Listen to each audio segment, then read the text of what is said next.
Assalamualaikum warahmatullahi wabarakatuh.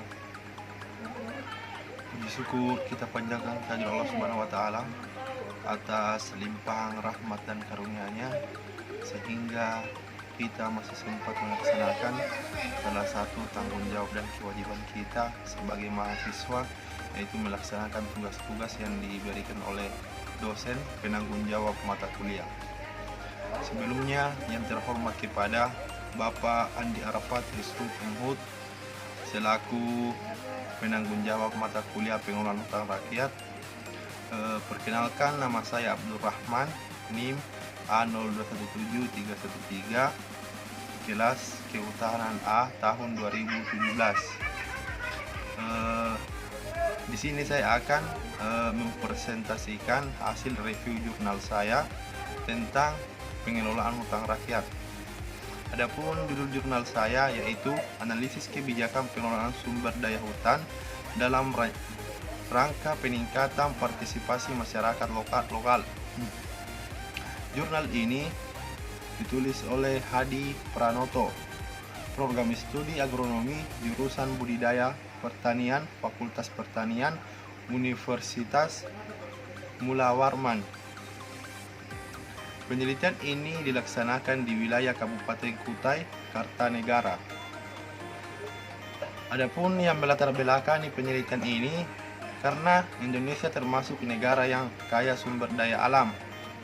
Kekayaan yang besar ini, khususnya hutan, selama lebih dari 3 dasawarsa pemerintahan Orde Baru sebagian besar dikelola oleh para penguasa besar yang diberi hak penguasa hutan atau HPH.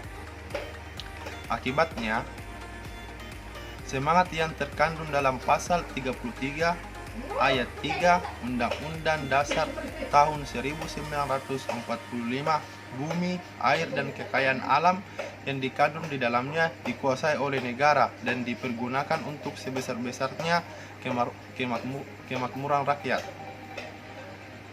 Sulit diwujudkan meskipun diakui sumbangannya terhadap pembangunan perekonomian secara makro cukup besar.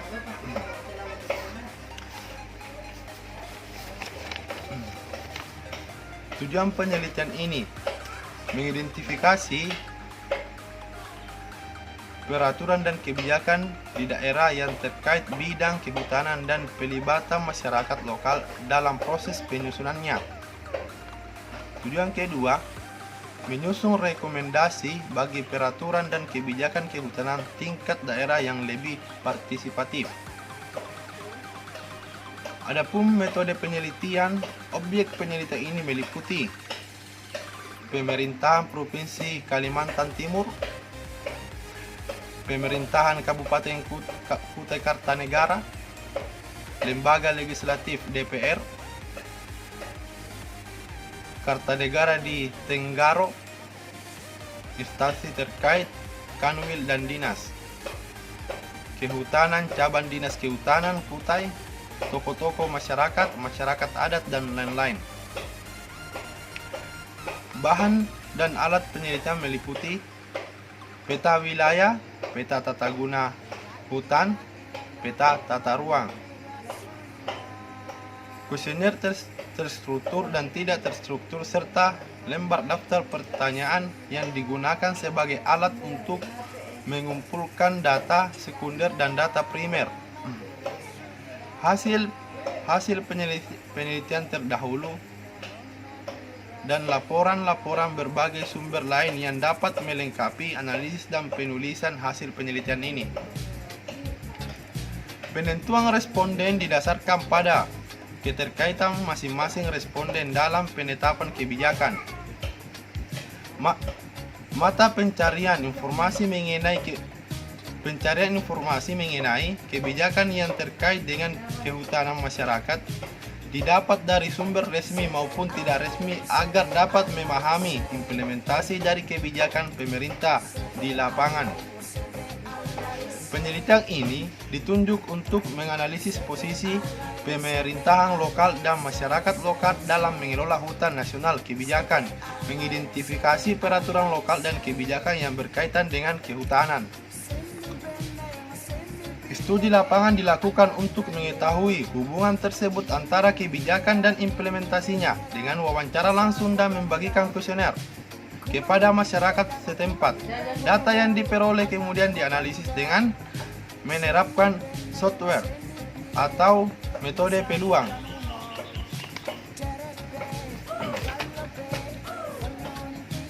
Adapun prosedur pengumpulan data pada jurnal ini yaitu: 1. Saling menguji antar satu kebijakan dengan kebijakan yang lain, termasuk perbandingan peraturan daerah.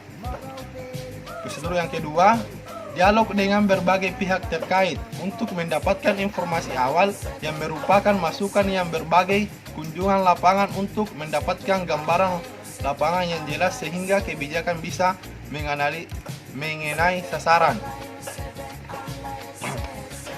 Dari hasil metode yang digunakan, diperoleh hasil penelitian mengungkap pengelolaan hutan berbasis masyarakat. Kebijakan baik yang dari pemerintahan pusat atau daerah tidak dapat diterima dan diimplementasikan dengan baik oleh masyarakat lokal sejak mereka telah memiliki sistem pengelolaan hutan tradisional oleh mereka sendiri yang diturunkan dari generasi ke generasi. Dari hasil penelitian ini diperoleh 3 kesimpulan. 1.